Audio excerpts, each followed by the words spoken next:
welcome to Inside News. This is Shekina. Let's get into the national top stories. AMM Chief Asaduddin Owaisi launched a strong criticism of Pakistan in response to the recent terror attack in Jammu and Kashmir's Pahalgam, which resulted in the deaths of 26 people. He accused Pakistan of acting like ISIS by killing innocent citizens on Indian soil. Addressing a public meeting in Parbhani, Maharashtra, Owaisi emphasized that no country would remain silent if terrorists entered its territory and killed its people. He further questioned Pakistan's claims of being a nuclear power, stating that possessing such weapons does not justify acts of terrorism. Owaisi also pointed out Pakistan's military disparity, highlighting that its budget is far smaller than India's, and described the country as being half a century behind India in terms of progress and development.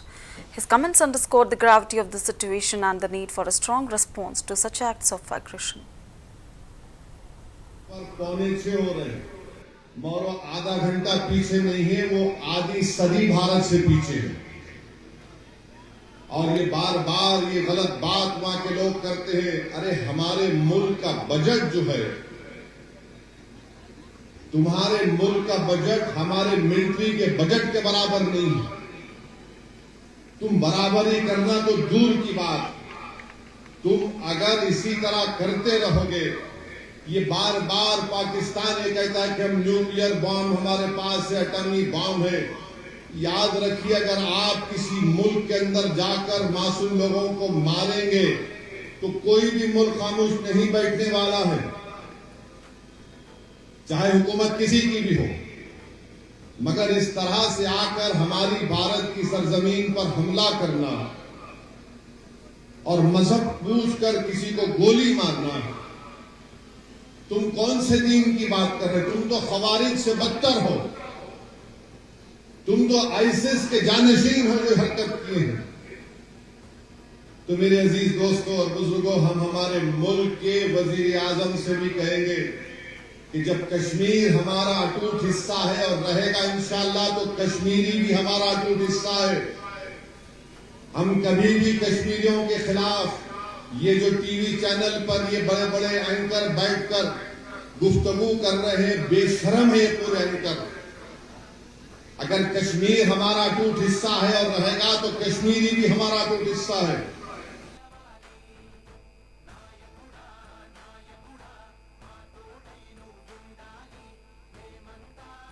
वहां पर 5:45 हो रहे हैं, मौरो आधा घंटा पीछे नहीं है, वो आधी सदी भारत से पीछे है। और ये बार बार ये गलत बात वहां के लोग करते हैं, अरे हमारे मुल्क का बजट जो है, तुम्हारे मुल्क का बजट हमारे मिलिट्री के बजट के बराबर नहीं है। तुम बराबरी करना तो दूर की बात, तुम अगर इसी तरह करते रहोगे, ये बार बार पाकिस्तान ये कहता है कि हम न्यूक्लियर बॉम्ब हमारे पास है, एटॉमिक बॉम्ब है। याद रखिए, अगर आप किसी मुल्क के अंदर जाकर मासूम लोगों को मारेंगे तो कोई भी मुल्क खामोश नहीं बैठने वाला है, चाहे हुकूमत किसी की भी हो। मगर इस तरह से आकर हमारी भारत की सरजमीन पर हमला करना और मजहब पूछकर किसी को गोली मारना, तुम कौन से दीन की बात कर रहे हो? तुम तो खवारिज से बदतर हो, तुम तो आईसिस के जानशीन हो जो हरकत किए हैं। तो मेरे अजीज दोस्तों और बुजुर्गों, हम हमारे मुल्क के वजीर आजम से भी कहेंगे कि जब कश्मीर हमारा अटूट हिस्सा है और रहेगा इंशाअल्लाह, तो कश्मीरी भी हमारा अटूट हिस्सा है। हम कभी भी कश्मीरियों के खिलाफ ये जो टीवी चैनल पर ये बड़े बड़े एंकर बैठकर गुफ्तगू कर रहे हैं, बेशरम है ये पूरे एंकर। अगर कश्मीर हमारा अटूट हिस्सा है और रहेगा, तो कश्मीरी भी हमारा अटूट हिस्सा है। वहां पर 5:45 हो रहे हैं, मौरो आधा घंटा पीछे नहीं है, वो आधी सदी भारत से पीछे है। During the Better Growth Conclave 2025, Madhya Pradesh Chief Minister Mohan Yadav stated, Growth Investor Summit has not completed 7 days and we have started working from both directions. We are working to make all the offers and MOUs signed and the GIS true. Out of the offers we have received, we have inaugurated 25% of them. Today we have inaugurated and laid the foundation of many projects. Our policies include the ID sector, but we are also encouraging other sectors. The CM highlighted the state's commitment to implementing the agreements and expanding development across various industries. इस press वार्ता में आप सबका स्वागत है। मेरे साथ माननीय मंत्री श्रीमान कैलाश विजयवर्गीय जी, श्रीमान मंत्री तुलसीराम सिलावट जी, हमारे विधायक माननीय मनोज जी पटेल। इस अवसर पर सभी वरिष्ठ अधिकारियों के साथ मुझे खास करके GIS के 60 दिन भी पूरे नहीं हुए हैं और हमने दोनों तरफ से काम करना चालू किया है कि GIS में जो ऑफर हमको मिले, जो MOU हुए हैं, उनके कामों को धरातल पे उतारना, खास करके अलग अलग सेक्टर के GIS में भी।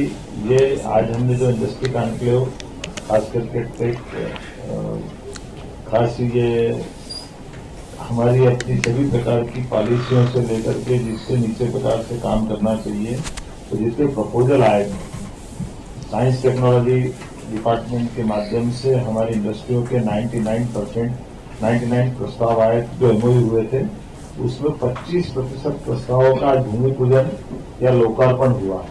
ये वो बात बताती है जिसके प्रति हमारी तत्परता या हमारी गतिशीलता ये अपने आप में परिलक्षित होती है। मुझे इस बात का संतोष है कि इस प्रकार के प्रस्तावों को धरातल पे उतार करके हमारी सरकार ने जो अपने शुरू के संकल्प है कि हम केवल इन सारी बातों को कागजी स्तर पर न रखते हुए नीचे मैदान में यथार्थ में उतारेंगे, उसी के आधार पर आज हमने कई सारे भूमि पूजन लोकार्पण किए। और जैसे हमारी पॉलिसी है कि IT का भी है, लेकिन IT के साथ बाकी अलग अलग इंडस्ट्रियों को भी समान रूप से प्रोत्साहन दे रहे हैं, क्योंकि हमने अपनी सरकार का ये वर्ष ही 2025 उद्योग और रोजगार वर्ष के रूप में मनाया गया। इसलिए समान रूप से हमारे उद्योगों के अलग अलग प्रस्तावों को भी इससे जोड़ रहे हैं और IT के सेक्टर को भी लेके चल रहे हैं। मैंने अभी जानकारी माननीय कैलाश जी बैठक से ले भी रहा था कि इंदौर में हमारा IT के सेक्टर में 2008 के बाद से यहाँ से प्रस्तावों का धरातल पे उतरना प्रारंभ हुआ और MR10 के वर्तमान के इस पूरे रोड के ऊपर सब प्रकार से बड़ी बड़ी कंपनियों ने भी अपनी जगह बनाई और उसी सिलसिले को बढ़ाते हुए जब हम आगे बढ़ रहे हैं तो ऐसे कई पुराने प्रस्ताव भी, जैसे कि हमारे यहाँ परदेसीपुरा में IT पार्क का ये 8-10 साल से प्रस्ताव पेंडिंग था। आज एक समाचार पत्र में जरूर छपा, लेकिन वो गलत छपा है। मूलतः हमारे विभाग ने PPP मॉडल पे लगभग 250 करोड़ से ज्यादा का इन्वेस्टमेंट इसमें मांगते हुए इसको हमारे इस डिस्पोजल में जोड़ा है, ताकि अब ये बहुत कम समय में बहुत बड़ा पार्क, लगभग 3 एकड़ से बड़ी लैंड का ये पार्क बनकर के तैयार हो जाएगा।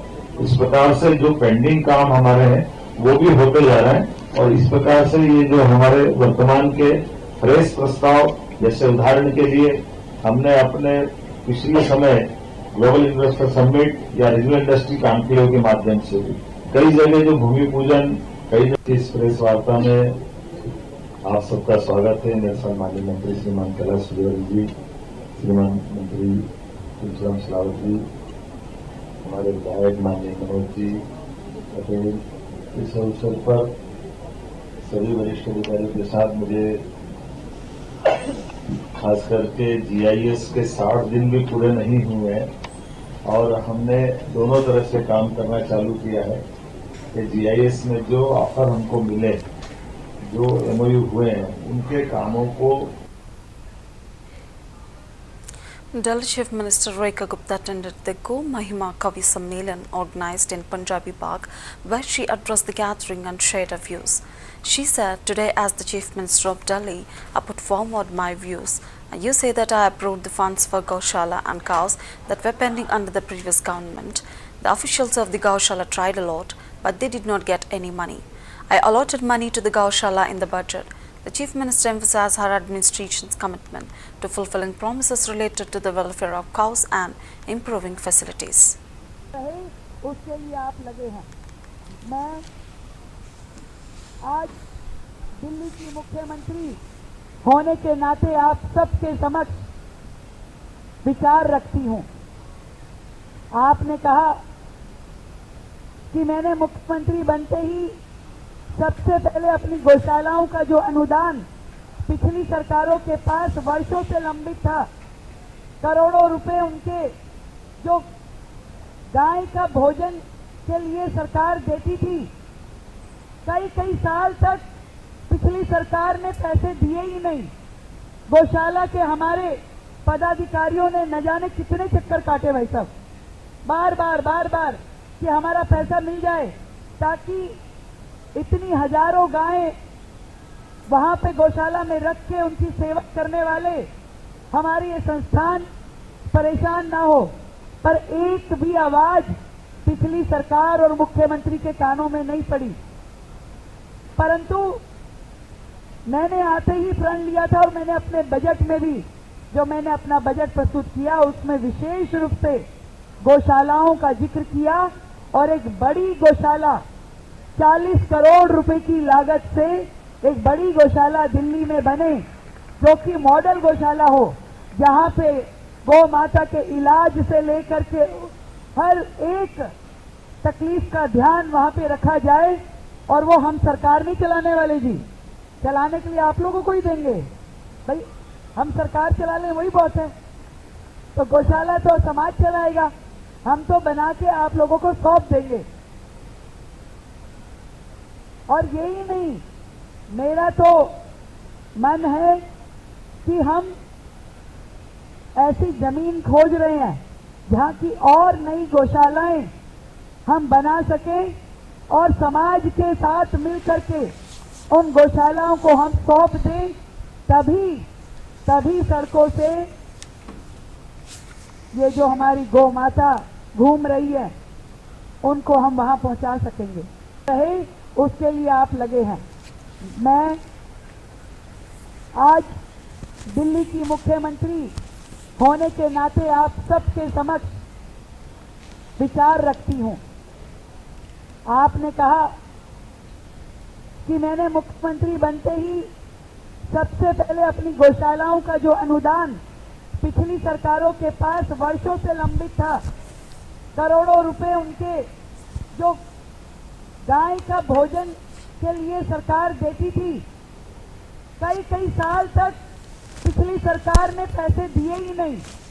गौशाला के हमारे पदाधिकारियों ने न जाने कितने चक्कर काटे भाई साहब, बार बार कि हमारा पैसा मिल जाए। In Gwalior, Madhya Pradesh, Minister Tulsiram Silawat criticized the Congress party for its Save the Constitution rally, claiming that the party had a history of disrespecting Dr. B.R. Ambedkar, the architect of the Indian Constitution. Silawat questioned the sincerity of Congress, stating that the party had insulted Ambedkar by preventing him from entering the highest democratic institution, the Lok Sabha. He further accused Congress of defeating Dr. Ambedkar in the Lok Sabha elections, calling attention to the hypocrisy of their current stance on protecting the Constitution.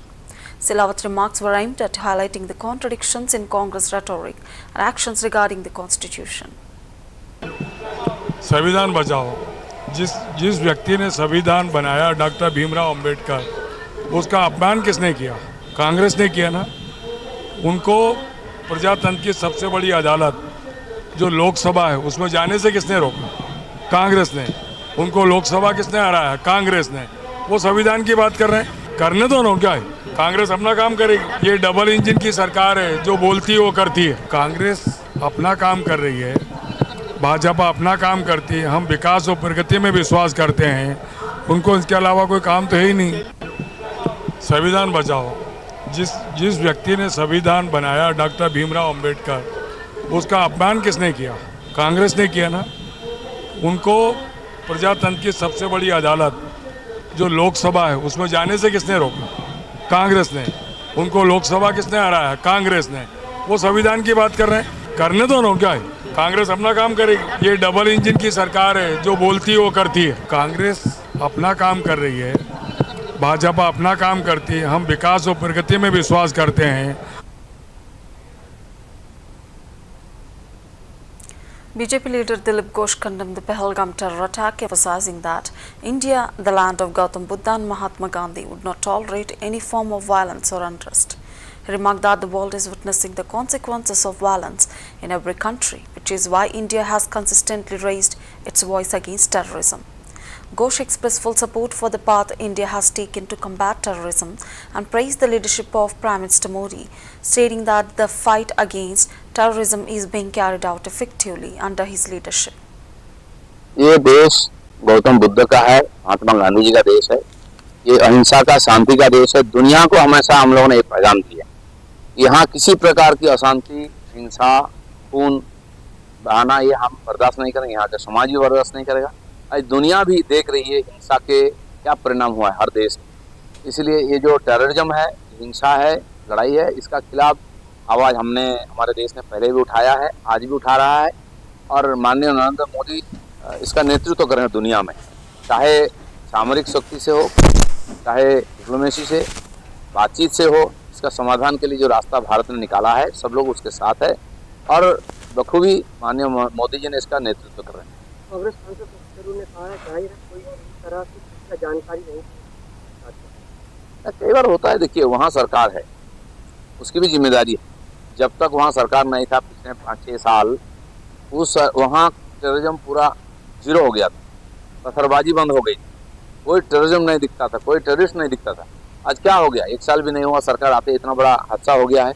तो वहाँ की राज्य सरकार को जिम्मेदारी लेना चाहिए और जिन लोगों ने वहाँ लोकतंत्र मांग रहे थे, वहाँ सरकार के चुनाव मांग रहे थे, उनको भी सोचना चाहिए। और सुप्रीम कोर्ट ने जिन्होंने ज़बरदस्ती वहाँ चुनाव कराया, उनको भी सोचना चाहिए कि सरकार तैयार नहीं, कुछ तो समस्या था, क्यों चुनाव कराया, उसके चलते आज 26 लोगों की जाने। एक प्रश्न अभिषेक बनर्जी कर रहे हैं अपने हैंडल पर, सरकार पर कहीं ना कहीं जो पब्लिक आक्रोश हो रहा है कि इसमें जो पत्रबाज कर रहे थे, लेकिन उसके बाद में अभिषेक बनर्जी और जांच नहीं, जो भी है जांच तो जरूर होगा, क्योंकि जहाँ तक समाचार आ रहा है कि राज्य सरकार ने अचानक वो टूरिस्ट स्पॉट खोल दिया है, किसी को सूचना नहीं था। उनके अंदर ना तो सुरक्षा देने की इच्छा है, ना तो क्षमता है। आप इतने बड़े रिस्क ले लिए, उसका सिक्योरिटी ग्राउंड भी देखना चाहिए ना। ऐसा घटना हो सकता है खुलेआम ऐसा एक दुर्गम जगह में, तो केंद्र सरकार से बात करके करना चाहिए था। पिछले साल भी खुला था, कोई गड़बड़ तो नहीं हुआ है। इस साल क्यों गड़बड़ हुआ, क्योंकि वहाँ राज्य सरकार का जिम्मेदारी। आखिरी प्रश्न, हिंदू अधिकारी जांच है, ममता बनर्जी हिंदू नेता है, उसके साथ शांत मोहिंदर भी कह रहे हैं कि वो हिंदू नेता है, तो क्या कहेंगे? ममता बनर्जी को In response to Samajwadi Party President Akhilesh Yadav's remark on corruption in government jobs, UP Deputy Chief Minister Keshav Prasad Maurya stated that Akhilesh Yadav is recalling his own experiences. Maurya accused the Samajwadi Party of offering jobs only through corrupt practices where money was exchanged. He highlighted the achievements of BJP's double-engine government, emphasizing that under BJP, jobs are given based on merit and no talented individual needs to resort to selling land or seeking jobs through backdoor channels. Maurya further stated that Akhilesh Yadav cannot accept this shift towards transparency and fairness.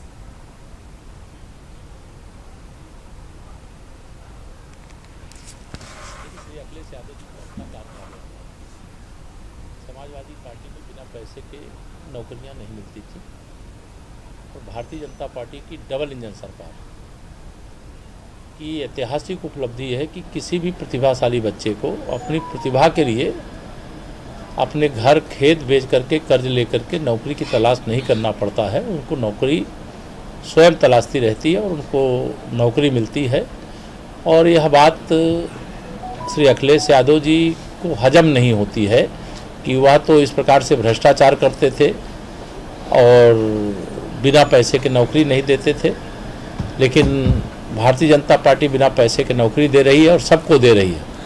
वह केवल एक जाति और एक समुदाय को ध्यान में रखते थे, लेकिन हम सबका साथ सबका विकास, हर प्रतिभाशाली को उत्तर प्रदेश में सरकारी नौकरियों में उसी प्रकार से अवसर मिल रहा है जैसा मिलना चाहिए। टेस्टिंग चल रहा है, उसको लेकर उनका कहना है कि किसी वॉर की जरूरत नहीं है।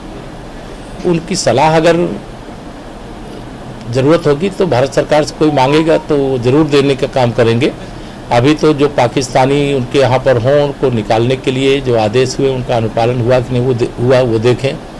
तो मुस्लिम तुष्टीकरण की राजनीति का एक घिनौना सच अगर कहीं देखना है तो आंध्र प्रदेश में देखिए, जो सरकारी ठेकों में धर्म के आधार पर आरक्षण देने का काम इस देश की किसी सरकार ने किया है तो वो कांग्रेस की कर्नाटक सरकार ने किया है और यह संविधान विरोधी है। ये बाबा साहब डॉक्टर भीमराव अंबेडकर जी का भी अपमान है और इस प्रकार की चीज़ें जब देश की सुरक्षा का सवाल है और देश सब कांग्रेस के समय जैसी सरकार चलती थी उससे बाहर निकल गया है।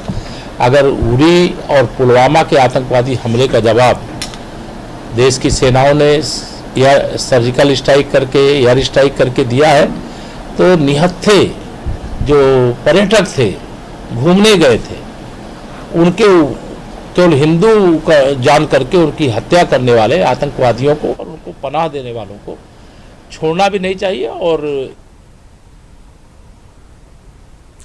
BJP MP Nishikant Dubey led the foundation stone for the proposed Mahesh Mara halt located between Deoghar and Mohanpur railway stations along the Dumka-Deoghar line. While addressing the gathering, he urged the people to trust Prime Minister Modi, stating that this is Modi's guarantee, you must trust it. Whatever Modi ji says, you have always seen it come true. Dubey also spoke on the recent Pahalgam terror attack, announcing that the event would conclude with 2 minutes of silence in honor of the victims. He condemned the attack, asserting that Hindustanis, particularly Hindus, are being selectively targeted and killed by the Pakistani army. Furthermore, he echoed the Prime Minister's pledge made during an address in Bihar, claiming that by 2025, Pakistan as a nation would cease to exist on earth. कि जो Modi guarantee है उस Modi guarantee में आपको भरोसा है। यहाँ गिरधारी जी बैठे हुए हैं, यहाँ बूढ़ा जी बैठे हुए हैं। मुझे नहीं लगता कि भाई जी आपको छोड़कर इस गांव में किसी को भरोसा, क्योंकि जब मैं चुनाव में आया विधानसभा चुनाव में उस वक्त भी कहते हैं नहीं बोले थे चुनाव जीतना थे, लेकिन मुझे लगता है कि आज के बाद शायद ये बात खत्म हो जाएगी। DRM चेतनानंद सिंह जी हैं यहाँ, रेल मंत्री अश्विनी वैष्णव जी हैं यहाँ, देश के प्रधानमंत्री मोदी जी, और जो मोदी जी कहते हैं उसी को आप अक्षरशः सत्य मानिए। जैसे अभी इस कार्यक्रम के समाप्ति के पहले हम 2 मिनट मौन भी रखेंगे पहलगांव के शहीदों के नाम पर। DRM साहब, मैं ये कह सकता हूं कि आज जो देश के हालात और जिस ढंग से हिंदुस्तानियों को, खासकर हिंदुओं को चुन चुनकर मारा है पाकिस्तानी आर्मी ने, आज मैं आपको यहां से बोलकर जा रहा हूं कि बिहार में जो माननीय प्रधानमंत्री जी ने कहा कि सब आतंकी को मिट्टी में मिला देंगे, ये 2025 के बाद, मैं बहुत दावे के साथ कह रहा हूं और ये जितने पत्रकार हैं उन लोगों के, कि 2025 के बाद इस पृथ्वी पर से पाकिस्तान नामक देश खत्म। In response to the Pahalgam terror attack, PDP MLA Wahid Para expressed his strong condemnation, calling the victims martyrs. He stated that the attack was not just a terrorist attack, but a communal one, aimed specifically at the members of one community. Para emphasized that innocent unarmed civilians had been targeted and killed, which he described as an act against humanity. He also noted the unprecedented unity in Jammu and Kashmir, with people from all political backgrounds and ideologies coming together to condemn this act of violence. जो पहलगाम में मरे वो शहीद है और हम पूरे मुल्क के साथ हैं। इस अटैक न सिर्फ एक टेररिस्ट अटैक है बट एक कम्युनल अटैक है। एक कम्युनिटी के लोग टारगेट किलिंग हुई है और सिविलियंस पे निहत्थे लोगों को मारा गया है। इसमें कोई बहादुरी की बात नहीं है, ये सिर्फ और सिर्फ इंसानियत के खिलाफ है। और न सिर्फ इंसानियत के खिलाफ है बल्कि कश्मीर में पहली बार आपने देखा कि irrespective of party lines, irrespective of ideologies, people across Jammu and Kashmir are coming out and condemning this act of terror, this act of violence, which is meant to divide us, which is meant to, they are trying to break us. But I think Kashmiris are coming out denouncing this act of violence. We stand with our nation and they are our martyrs. We feel the pain, we understand the pain, and we stand with our nation and also with these families at this crucial time. Jammu Kashmir में हर शख्स इंसाफ चाहता है और पहली बार लाल चौक में महबूबा जी ने आपने देखा, she led a march first time in the history of Jammu and Kashmir against the act of violence and terrorism. Mirwaiz साहब जामे मस्जिद में उन्होंने इंसाफ की अपील की और कहा कि भाईचारा कायम रहे, वायलेंस की स्ट्रॉन्ग वर्ड्स में कंडेमनेशन की। आज जम्मू कश्मीर के हर मोहल्ले में, गली कोचे में एक ही आवाज है कि जम्मू कश्मीर इसके साथ नहीं है। Congress MLA Vijay Wadetiwar speaking in Nagpur, Maharashtra stated that the government should take full responsibility for the Pahalgam terrorist attack. He questioned the claims that terrorists asked the victims about their religion before killing them, arguing that terrorists do not have the time for such acts and that terrorism has no caste or religion. Wadetiwar emphasized that instead of making such statements, the government should focus on catching those responsible and taking strict action. He added that this demand reflects the sentiment of the entire country. Bharat Pakistan जहाँ पे है वहीं पे करते रहते हैं। पहलगाम की जिम्मेदारी किसकी है? जिम्मेदारी तो सरकार ने लेनी चाहिए। पहलगाम की जिम्मेदारी, जो पहलगाम में घटना हुई, 27 लोगों की जान गई, क्या तुम्हारा वहाँ पे सिक्योरिटी क्यों नहीं थी? क्यों निकाली गई? वहाँ पे तुम्हारे इतने 200 किलोमीटर तक लोग अंदर आके घुस जाते, तो तुम्हारा इंटेलिजेंस क्या कर रहा था? वो फेल्यूर नहीं है, इस सरकार का फेल्यूर नहीं है। इस बारे में कोई बात नहीं करता। बात क्या करते हैं तो उन्होंने हिंदू का पूछ कर मारा। अरे कोई टेररिस्ट को पूछने तक समय होता है क्या? उनके कान में जाके नजदीक जाके पूछेगा? ये सब जो बातें हैं बहुत सारे इसमें कंट्रोवर्शियल, कोई बोलता है ऐसा हुआ ही नहीं, कोई बोलते ऐसा हुआ है। ये प्लान करके मत करो। टेररिस्ट है, उसको कोई जात धर्म नहीं होता है, उसके साथ में ऐसा मत करो और उसको सीधा से सीधा उनको पकड़ के कार्रवाई करो। यही देश के वासियों की भावना है। ये देश के ऊपर का हमला मानते हैं। अब इस तरह से बातें करके मूल मुद्दों को भगल देना ये गलत है। भारत पाकिस्तान जहाँ पे है वहीं पे करते रहते हैं। पहलगाम की जिम्मेदारी किसकी है? जिम्मेदारी तो सरकार ने लेनी चाहिए। पहलगाम की जिम्मेदारी, जो पहलगाम में घटना हुई, 27 लोगों की जान गई, क्या तुम्हारा वहाँ पे सिक्योरिटी क्यों नहीं थी? क्यों निकाली गई? वहाँ पे तुम्हारे इतने 200 किलोमीटर तक